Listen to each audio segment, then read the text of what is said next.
about a month ago, I started to learn about landscape art, and during the process, I found it very difficult, extremely difficult to find the suitable colors for each element in the illustrations. So, for example, even though I know that the trees are brown, the grasses are green, the sky is blue, but what blue or what kind of brown do I want? It's very difficult to find the suitable colors by just choosing it raw. So I came across this very nice technique in Udemy. It's a online teaching platform, and this course is wonderful. Just wait for some discounts when it will be less than £10, and it's a highly valuable course. I learned this technique that helped me overcome the anxieties and stressful events when I'm dealing with the colors. So I'm just gonna show it to you today. So this technique, in terms of where it is in the landscape art, is that we know that we start with thumbnail and then we think about compositions during the process, and then we're gonna learn about the technique here, and then after that you'll start dealing with the blocking out. So using selection tool to select the foreground, midground, background in different layers so that you can color them or put in the details in a more organized manner. And then after that, you'll start to put in the details for trees, rocks, things like that, and then think about the light sources are, and then the illustration will be completed. So we're gonna tackle this area. So let's say that you made this thumbnail. It's a thumbnail where there are trees on the right side, and then that's a mountain in the background, some clouds during the air, and then this is like a grassy area on the left, and then there's a road in between. And we want it to be a more or less like a sunset feeling, so we want the illustration to be generally quite red. So the way to do it is that we go on to the website called Pexels or Upsplash. There are the free photo websites where you can use the photos for free, and I chose some very nice photos that quite suit the feeling that I want, so similar, quite red. And the way to do it is that we start selecting the colors that we want and then put it into this thumbnail. So using freehand selection tool, maybe for example, if I like the color of the sky like this, something like that. In terms of trees, I think that looks quite nice. So during this process, the main aim is to try to select the color that you want. It's less about the forms and things like that, because we'll go on to the next step afterwards. I might change the color of this, make it a bit red, darker a bit, and then select this area for the third road, something like that. That should be fine. Maybe the trees, instead of selecting in terms of the mountains, instead of selecting the mountains in this photo, I actually select the sky, because I think the light blue looks quite well in the far distance. And this photograph is for the grassy areas that I want. Something like that. That should be fine. Okay, so let's say we're done, something like this, and then we'll just merge all the photos together using Ctrl E, and then after that we'll use filter, blur, Gaussian blur, and then we will blur all the details out like this. Then after that, we will use a simple tool, just airbrush, start to color the things that we want, just the base color, just the base tone of it. So I want the trees to have this color. There are some sunlight over there, sky over there. Just basically blocking putting the colors, putting the base color into it, and then after that, we will think about the, what's it called, the contrasts, which is a quite an interesting topic to learn about in terms of landscape art or things with a quite big sceneries. But yeah, in terms of the clouds, I think this color looks quite well, but probably we'll just add a bit of darkness to it. So I'll make more videos on the how to draw the textures of the clouds and all the fine details for different elements. But this tutorial is mainly about finding the suitable colors. That's the first or the second step in terms of landscape art. Okay, so now we need to define the light source. So let's say I want this light source to come from left upper going down. So then now we need to think about the contrast. So when things are closer to us, like the tree on the right, they'll be having a higher contrast in terms of colors compared to the mountains, which is far behind the scenes. So what it means is that we will have a larger variety of colors when it is closer to us. That means we will have different hues, so red, brown, blue, green, what kind of colors, that's hue. Brightness difference, saturation difference. We'll have a larger variety compared to things far away. For example, we know that the light source is coming from that area, so probably we'll just add a very light sunlight somewhere here, just a little bit, not too much.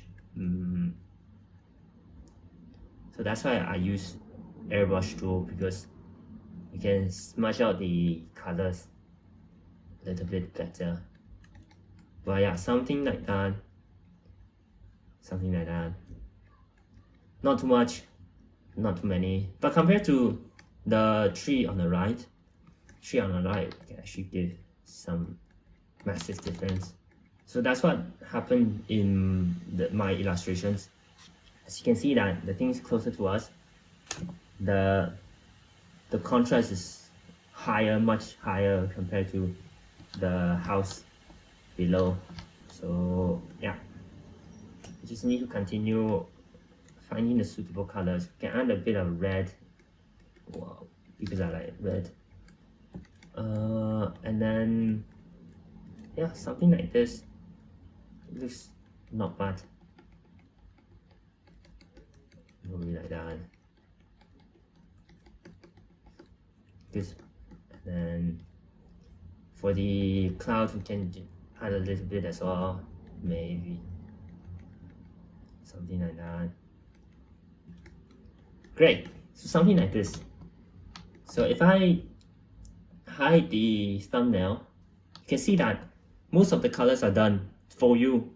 So what we need to do now is just starting to think about the details for each of the textures, things like that. This is another thumbnail that I made. Let's say that we want it to be in a yellow desert area, quite dusty and then quite dark because the sunlight is being blocked by the mountains.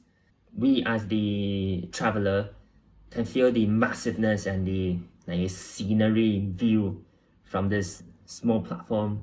I'm gonna speed up and I'll show you how powerful this technique is.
Okay, so as you can see that the color is generally done, and without the line art or the thumbnail, you can see that the rocks on the left and the clouds are forming already just with the colors.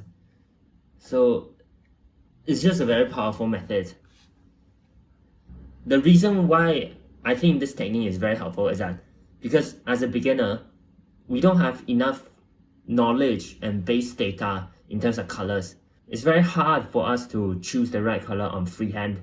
Using a color like a reference with the photos, it helps us find the color much faster and using the general vibe and our eyes to search for it. I know it sounds very terrifying to start using colors, and I was there as well. I know that I felt anxious and very stressful in terms of thinking about colors and like, oh my god, like what kind of color should I use, what values, or there are so many color theories, you need to use the complementary colors or all kinds of stuff like that, where we already have so much issues we need to tackle, like the textures of it, compositions, all kinds of stuff. So this is like a step one, level one technique that I found it very helpful and boost my confidence. So believe me and try it out. If it doesn't work, you can come back in 14 days or 7 days, give a thumb down, I don't mind, but just try it out today. I put a file, this is a file for you to practice, and this is the thumbnail or the things I practiced today, where there you will see some previous practice done by me, and I have things for you to try it out, both the thumbnails. So just try it out, download it in the description below. It's in the Google Drive. So what you need to do now is first download the file that I mentioned and then practice it yourself. Go on to Udemy and then check out the course. If you can afford it, buy it or wait until there's discount. It's a very high value course in terms of landscape art. So make sure you check it out. And then finally, set a 1 month challenge for yourself. Do a landscape art. It took me about a month to go through or to be able to make a landscape art. So I believe that you should be able to make it within a month. You will sense massive amount of pain, especially in week 3, because you start to realize that things you learn and your hands doesn't seem to coordinate each other. Like you know how to, for example, paint the texture of the trees, but then your hands doesn't seem to know it, and you will sense the anxiousness because of the deadline, because of the inability. But trust me, just power through it. Just keep searching, researching, try it out, draw it every day. I'm sure that you will pass through it. If there's any issues or questions, just comment below. I'll continue to post more videos on landscape art and all kinds of textures. Any questions, I'll try my best to answer them in future videos. So good luck, have fun, enjoy the pain and sweat when drawing and practicing the landscape art, and I'll see you in the next video. Bye.